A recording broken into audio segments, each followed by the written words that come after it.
ಮಾಡಲು ಮುಂದಾದ ಟಿಪ್ಪರ್ ಕಾರಿಗೆ ಡಿಕ್ಕಿ ಹೊಡೆದು ನಿಯಂತ್ರಣ ತಪ್ಪಿ ಕೃಷ್ಣಾ ನದಿಗೆ ಉರುಳಿದ ಘಟನೆ ಬೀಳಗಿ ತಾಲೂಕಿನ ಕೊರ್ತಿ ಕೋಲಾರ ಸೇತುವೆ ಮೇಲೆ ಬುಧವಾರ ಸಂಭವಿಸಿದೆ.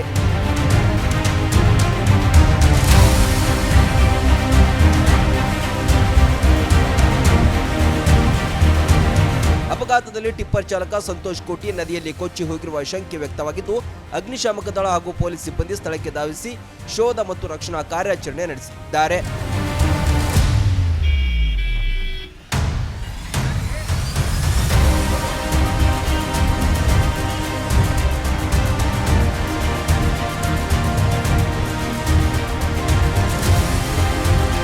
ಟಿಪ್ಪರ್ನ ಕ್ಲೀನರ್ ಸಂಜು ಮಲ್ಲಪ್ಪ ಮೊಲಗೆ ಅವರನ್ನ ಸುರಕ್ಷಿತವಾಗಿ ರಕ್ಷಿಸಲಾಗಿದ್ದು, ಸಣ್ಣ ಪುಟ್ಟ ಗಾಯವಾಗಿದೆ.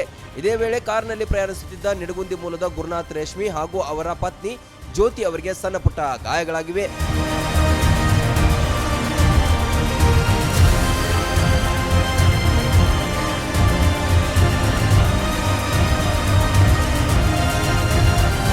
ಸ್ಥಳಕ್ಕೆ ಬೀಳಗಿ ಪೊಲೀಸರು ಹಾಗೂ ಹಿರಿಯ ಪೊಲೀಸ್ ಅಧಿಕಾರಿಗಳು ಭೇಟಿ ನೀಡಿ ಪರಿಶೀಲನೆ ನಡೆಸಿದ್ದಾರೆ.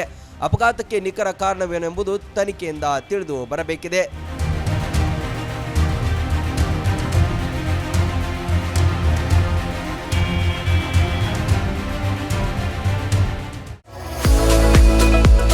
ಮುಧೋಳದ ಪ್ರತಿಷ್ಠಿತ ಶಿಕ್ಷಣ ಸಂಸ್ಥೆ Shri Sangamnath international CBSE English medium ಮತ್ತು ಕನ್ನಡ ಮಾಧ್ಯಮ ಸ್ಕೂಲಿನಲ್ಲಿ ಅಡ್ಮಿಷನ್ ಆರಂಭವಾಗಿದೆ. ನುರಿತ ಬೋಧಕರು, ಡಿಜಿಟಲ್ ಕ್ಲಾಸ್ ರೂಮ್, ಸುಸಜ್ಜಿತ ವಿಜ್ಞಾನ, ಗಣಿತ, ಕಂಪ್ಯೂಟರ್ ಲ್ಯಾಬ್ಗಳು, ವಿಶಾಲವಾದ ಆಟದ ಮೈದಾನ, ಸ್ಕೂಲ್ ಬಸ್ ಸೌಲಭ್ಯಗಳಿವೆ. ಇಷ್ಟೇ ಅಲ್ಲದೆ ವಸತಿ ಶಾಲೆಗಳಿಗೆ ಆಯ್ಕೆಯಾಗಲು ಬೇಕಾದ ಉಚಿತ ಕೋಚಿಂಗ್ ನೀಡಲಾಗುತ್ತೆ. ಸುಂದರ ಪರಿಸರ ಮಕ್ಕಳ ಕಲಿಕೆಗೆ ಮುದ ನೀಡುವಂತಿದೆ. ನರ್ಸರಿಯಿಂದ 10ನೇ ತರಗತಿ ತನಕ ಒಂದೇ ಸೂರಿನಡಿ ಗುಣಮಟ್ಟದ ಶಿಕ್ಷಣ ಕಲಿಯುವ ಅವಕಾಶ ನಿಮ್ಮದಾಗಿಸಿ.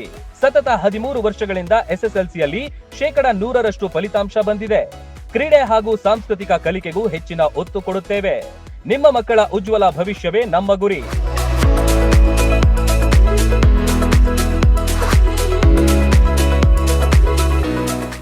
ರನ್ ಟಿವಿ ನ್ಯೂಸ್ ವಿಡಿಯೋಸ್ ನೋಡಲು ಸಬ್ಸ್ಕ್ರೈಬ್ ಮಾಡಿ, ಬೆಲ್ ಐಕಾನ್ ಪ್ರೆಸ್ ಮಾಡಿ.